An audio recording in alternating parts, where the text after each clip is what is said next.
Hello എല്ലാവർക്കും ഇന്നത്തെ പുതിയൊരു വീഡിയോയിലോട്ട് സ്വാഗതം. ഇന്ന് നമ്മളൊരു ചോക്ലേറ്റിൻ്റെ റെസിപ്പിയാണ് ചെയ്യുന്നത്. അതിനായിട്ട് ഞാനിവിടെ വൈറ്റ് കോമ്പൗണ്ട് ആണ് എടുത്തിട്ടുള്ളത്. ഇതിൻ്റെ ഒരു ഫുൾ പാക്കറ്റ് ഞാൻ എടുത്തിട്ടുണ്ട്. നമുക്കിതിനെ ചെറിയ ചെറിയ പീസാക്കിയിട്ട് നമുക്കൊന്ന് കട്ട് ചെയ്തെടുക്കാം. ഇതുപോലെ കത്തി വെച്ചിട്ട് ഇതുപോലെ ഒന്ന് കട്ട് ചെയ്തെടുത്താൽ മതി. ഈ ഒരു വലിപ്പത്തിനൊക്കെ വലിപ്പം ഇനിയും കുറയണമെന്നുണ്ടെങ്കിൽ അതുപോലെ കട്ട് ചെയ്തെടുത്താൽ മതി. വലിപ്പം കൂടരുത്, ഈ ഒരു കണക്കിനൊക്കെ ഒന്ന് കട്ട് ചെയ്തെടുത്താൽ മതി.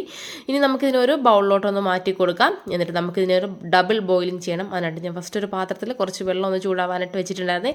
അതിൻ്റെ മുകളിലായിട്ട് നമ്മൾ റെഡിയാക്കി വെച്ചിട്ട് നമ്മൾ ചോക്ലേറ്റ് ഒന്ന് വെച്ചിട്ടുണ്ട്. എന്നിട്ട് നമുക്ക് ഇതുപോലെ ഒന്ന് ഇളക്കി കൊടുക്കാം. കുറച്ച് ടൈം എടുക്കും നമ്മൾ ഈ ഒരു റെസിപ്പി ചെയ്തെടുക്കാനായിട്ട്. അപ്പോൾ നിങ്ങൾ ക്ഷമയോടുകൂടി തന്നെ ഈ ഒരു റെസിപ്പി ചെയ്തെടുക്കാനായിട്ടുള്ള ടൈം നിങ്ങൾ കണ്ടെത്തണം. നന്നായിട്ട് ഇതുപോലെ ഒന്ന് ഇളക്കി കൊടുക്കുമ്പോഴത്തേക്ക് കുറച്ച് കഴിയുമ്പോഴത്തേക്ക് അത് ചെറിയ രീതിയിൽ ഇതുപോലെ ഒന്ന് മെൽട്ടായിട്ട് വരാനായിട്ട് തുടങ്ങും. നന്നായിട്ട് മെൽട്ടായിട്ട് നല്ല രീതിയിൽ ഒന്ന് ഡിസോൾവ് ആയിട്ട് വരും കേട്ടോ. നല്ല രീതിക്ക് നല്ലതായിട്ട് ഇളക്കി കൊടുക്കണം ഇതുപോലെ. അപ്പോഴത്തേക്ക് പതിയെ ഇതൊന്ന് മെൽറ്റായിട്ട് വരും. അപ്പോൾ ഞാനിവിടെ വൈറ്റ് എടുത്തിട്ടുണ്ട് ചോക്ലേറ്റ്. അപ്പോൾ നിങ്ങൾ ഇതിന് പകരമായിട്ട് നമ്മൾ ഡാർക്ക് ചോക്ലേറ്റ് എടുത്തിട്ടാണെങ്കിൽ നിങ്ങൾക്ക് ഈ ഒരു റെസിപ്പി സിമ്പിളായിട്ട് തന്നെ ചെയ്തെടുക്കാവുന്നതാണ്. നമ്മൾ ആ ചോക്ലേറ്റ് ഇതാ ഒന്ന് മെൽറ്റായിട്ട് ഈ ഒരു രീതിക്ക് ഒന്ന് വന്നിട്ടുണ്ട്. നമുക്ക് കുറച്ച് നേരം കൂടെ ഒന്ന് കഴിയുമ്പോഴത്തേക്ക് ഇത് പൂർണ്ണമായിട്ടും ഇത് നന്നായിട്ടൊന്ന് മെൽറ്റായിട്ട് വരും. അതായത് ഇതിപ്പോൾ ഫുള്ളായിട്ടൊന്ന് മെൽറ്റായത് ഈ ഒരു പരുവത്തിന് വന്നിട്ടുണ്ട്.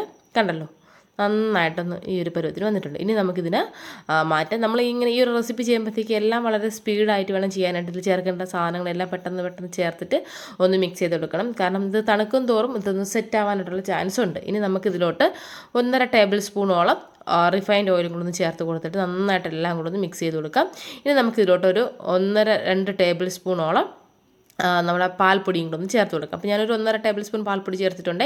എന്നിട്ട് നന്നായിട്ട് എല്ലാം കൂടെ ഒന്ന് മിക്സ് ചെയ്ത് കൊടുക്കുക. ഇനി നമുക്കിതിലോട്ട് ഒരു 1.5 ടേബിൾ സ്പൂൺ തന്നെ നമ്മളെ മിൽക്ക് മെയ്ഡും കൂടെ ഒന്ന് ചേർക്കുന്നുണ്ട്. എന്നിട്ട് നന്നായിട്ട് എല്ലാം കൂടെ ഒന്ന് മിക്സ് ചെയ്ത് കൊടുക്കാം. ഇനി നമുക്കിത് ഇതുപോലത്തെ ഒരു പാത്രത്തിലോട്ട് ഒന്ന് മാറ്റി കൊടുത്തിട്ട് നന്നായിട്ട് എല്ലാം കൂടെ ഒന്ന് ലെവൽ ചെയ്ത് കൊടുക്കണം കേട്ടോ. ഒന്ന് ലെവൽ ചെയ്ത് കൊടുത്തതിന് ശേഷം അതിൻ്റെ മുകളിലായിട്ട് ഞാൻ കുറച്ച് നമ്മളെ ബദാം ഒന്ന് കട്ട് ചെയ്താണ് ഇട്ട് കൊടുത്തിട്ടുള്ളത്. എന്നിട്ട് നമുക്കിതിനൊന്നും കൂടെ ഒന്ന് ഷേപ്പ് ചെയ്ത് ഒന്നെടുക്കാം. ഇതുപോലെ ഒന്ന് ഷേപ്പ് ചെയ്ത് ഇതുപോലെ ഒന്ന് ലെവൽ ചെയ്ത് കൊടുത്താൽ മതി. ഇനി നമുക്കിത് പെട്ടെന്ന് തന്നെ നമുക്കിത് സെറ്റായിട്ട് കിട്ടും. ഒരു 10-15 മിനിറ്റിനകം തന്നെ നമുക്ക് നന്നായിട്ട് സെറ്റായിട്ട് കട്ട് ചെയ്തെടുക്കുന്ന രീതിയിൽ നമുക്കിത് കിട്ടും.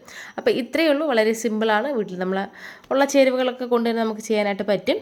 പെട്ടെന്ന് തന്നെ കണ്ടല്ലോ, നല്ല സെറ്റായിട്ട് വന്നിട്ടുണ്ട്. അപ്പോൾ നമുക്കിനി ഇതിനൊന്ന് കട്ട് ചെയ്തെടുക്കാം. നമ്മൾ വായിലിട്ടാൽ അലിഞ്ഞ് പോകുമെന്ന് പറയില്ലേ, ശരിക്കും അങ്ങനെ തന്നെയായിരുന്നു കേട്ടോ. ഇതിൻ്റെ ഒരു ടേസ്റ്റ് നല്ല ടേസ്റ്റായിരുന്നു കഴിക്കാനായിട്ട്.